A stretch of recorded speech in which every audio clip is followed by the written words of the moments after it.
St. Petersburg is a profoundly spectacular city, which is sprinkled with the buildings of different styles and eras. There is an architectural marvel that needs a special mentioning: the city's largest and the most prominent religious building. Its powerful dome of pure gold rises majestically 100 meters up over the city. St. Isaac's Cathedral was consecrated in honor of St. Isaac of Dalmatia, whose feast day coincided with the birthday of Peter the Great. The cathedral was built 4 times. Its history dates back to 1707. Initially, it was a small wooden church where Peter I and Catherine I were married. The second stone version was damaged by the flood and lightning. The third work of the architect Rinaldi was never completed, and finally, in 1818, Alexander I announced the contest for the building of a new cathedral. The best project was presented by the promising French-born architect Auguste Montferrand. The construction of this striking artwork lasted during a long 40 years. The legend says that it took so long because Montferrand deliberately dragged out the construction, because a fortune teller once predicted his untimely death after the temple completion. Believe it or not, but the prophecy was fulfilled, and the talented architect died 1 month after the construction had been finished.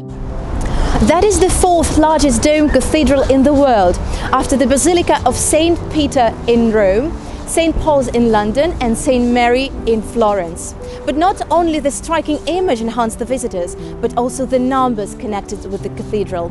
Just imagine, 100 kilos of pure gold leaf was used to cover the dome, which is more than 20 meters high.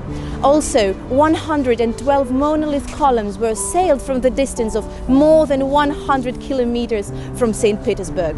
And the size of the cathedral is also incomprehensible. It can feed more than 12,000 people at a time. The cathedral covers over a hectare of land and weighs more than 300,000 tons.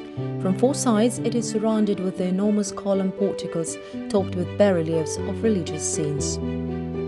The foundations of the cathedral were formed by 10,000 tree trunks, and 112 massive columns are made of single pieces of red Karelian granite.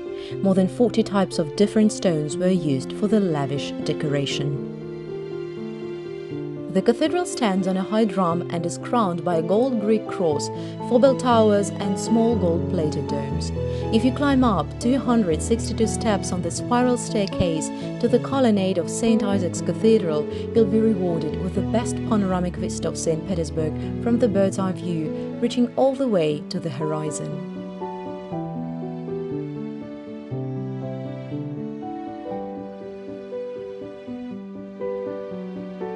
The interior decoration of the cathedral simply astonishes, with all the forms of the monumental and decorative arts: paintings, sculptures, mural mosaic, icons, frescoes, and the exquisite combination of materials: variegated marble, porphyry. All the sculptures were executed in the special technique of galvanoplastics invented by the Russian scientist Boris Jacobi. St. Isaac's Square creates a unified and complete ensemble that comprises the great works of the Russian architecture of the 19th and the 20th centuries. The Hotel Astoria is an excellent example of Art Nouveau, built by the architect Fyodor Lidval, and the Hotel Angleterre, which is notorious for the strange death of the prominent Russian poet Sergei Yesenin. But a special striking effect is created by the powerful silhouette of the monument of Nicholas I that can be viewed from any point. The determined Russian ruler is sitting firmly in a horse saddle and riding towards the cathedral. The monument was also designed under the supervision of Montferrand and accurately depicts the Tsar as a confident military figure.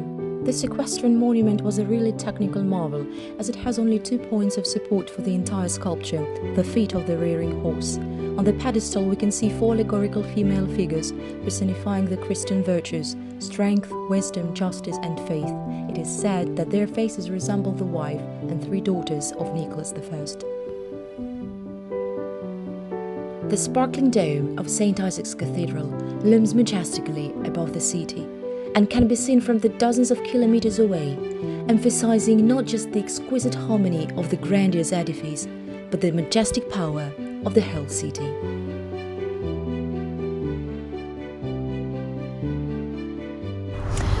When I'm standing next to this giant, I'm thrilled to bits, and I wonder, how could the builders manage to put up all this enormous structure with just the engineering techniques of the 19th century? And I have no answer, but just a pure admiration.